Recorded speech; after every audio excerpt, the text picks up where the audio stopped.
Coming up on UT 10 News, we take a special look at violence on college campuses and what UT is doing about it. And we'll also see what UT is doing to remember past victims of violence. Plus, our own Barry Church will give us a sports view of campus violence. Your news in 10 minutes starts now. Thanks for joining us. I'm David Gonzalez. And I'm DeJuan Collins. This week is one of the darkest weeks in education history. On April 16, 2007, a gunman shot 32 people at Virginia Tech.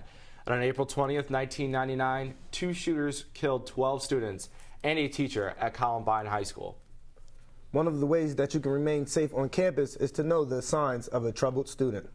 However, Department of Criminal Justice Interim Chair Dr. Lois Ventura says it is important to listen to students who are having issues. Students who are troubled are going to talk about it, and that's probably the biggest red flag you're going to see and what you need to respond to. Here's what the Association for Student Conduct Administration says are some of the signs of a troubled student: impaired speech and scattered thoughts, inappropriate emotional responses, expressed suicidal thoughts, and suspicious and/or paranoid thoughts. If you become suspicious that a student may harm themselves or others, you should know who to contact. Distinguished psychology professor Dr. Gene Brockmeyer says if you live on campus, the first person you should contact is your RA. Or you could go to the counseling center in Rocket Hall. If you believe you are in danger, call the UT police. Once you file a complaint about a student, the process goes through several steps. Reporter Jocelyn Cruz takes a closer look at how UT handles troubled students. Any type of complaint filed by a UT student against another student, the university can further investigate. UT will look at the complaint and decide if it was a violation of the Student Code of Conduct, and if so, the student may be brought into the judicial office. Depending on the severity of the situation, a discussion to help the student develop an understanding will be an option, or the student will be sent through the judicial process. Director of Student Involvement, Lori Edgeworth, explains how confidentiality works in the mix of things. I might want to remain anonymous. However, if I file the complaint and I want it to go through the judicial process, you, as the accused student, has the right to know who filed the complaint. If you or someone you know is experiencing problems with someone else, complaints can be filed at the campus police station. I'm Jocelyn Cruz for UT 10 News. UT Interim Director of Counseling and Chief Psychologist Gene Hefner was there to help last year when 5 people were shot at Northern Illinois University. Hefner was one of the counselors that came from all over the nation. Hefner hopes UT has learned a lesson from past tragedies. I hope it never happens here.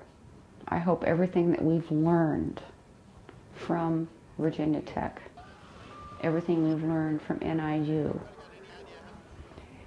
has been enough for us to be aware and cognizant, and we care enough that we reach out, and something like that never happens here.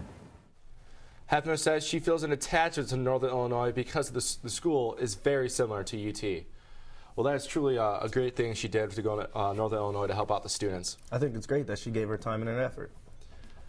Stick around. We'll be back with Barry Church and your Rocket Sports in 30.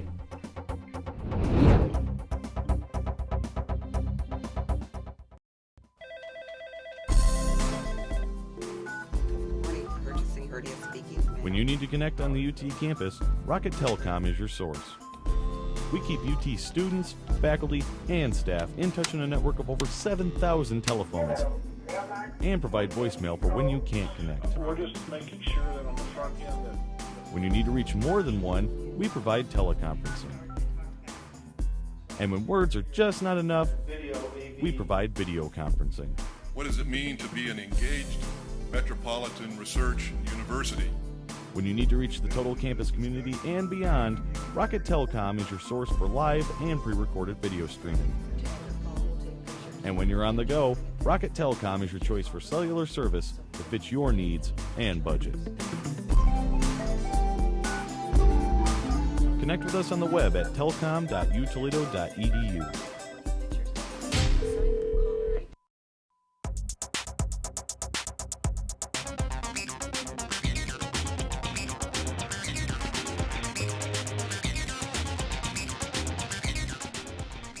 Welcome back. I'm Barry Church, and this is your UT 10 Sports.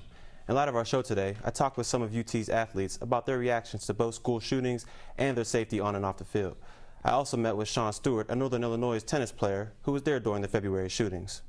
Sean Stewart had just transferred to the university and described the atmosphere after the shootings. You know, it was a tough time for everyone there. Just a weird feeling being around campus, but everyone came together. He also adds how difficult it was from a student-athlete's perspective. To have it happen after a month of being there, that was tough to mentally handle. UT's men's tennis beat Stewart and his Huskies Saturday on senior day in all 9 matches. After talking with Stewart, I wanted to see how one of UT's athletes felt about such a tragedy and how safe he feels during sporting events. Senior infielder Jake Oyster talks about the tragedy and how thankful he really is. Just thought about how thankful I am to have everything I do and my teammates, my friends and family. He also feels that being on the baseball field can be one of the safest places. When I'm on the field, there's nowhere else I'd rather be. This is probably where I feel the safest. Oyster and the Rockets took 1 of 3 games against rival Kent State this weekend. After talking with players, I also sat down with Assistant Athletic Director for Operations and Events, Tim Warga, to see what steps the administration is taking to protect our athletes and fans. When going through securing operations, UT depends highly on the Toledo Police Department. Both organizations meet once a week prior to athletic competition. But there can also be many unique challenges in securing sporting events. Tailgating before, and that's something you have to deal with. But overall, I mean, you're just dealing with a wide variety of folks. Things can change at the drop of a hat. I'm being a student athlete myself and playing in front of thousands of fans. I feel as though the security is doing a great job. I also feel very safe when I'm out there on the field. Yeah, the safety during the games is very well done by UT administration. We'll be back in a moment with more UT 10 News.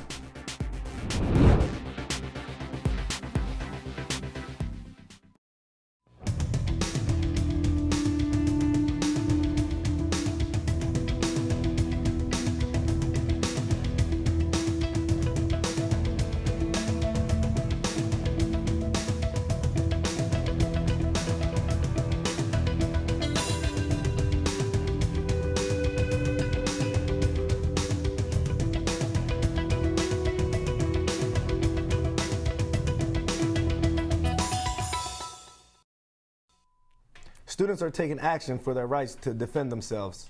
About 100 UT students are a part of a group called Students for Concealed Carry.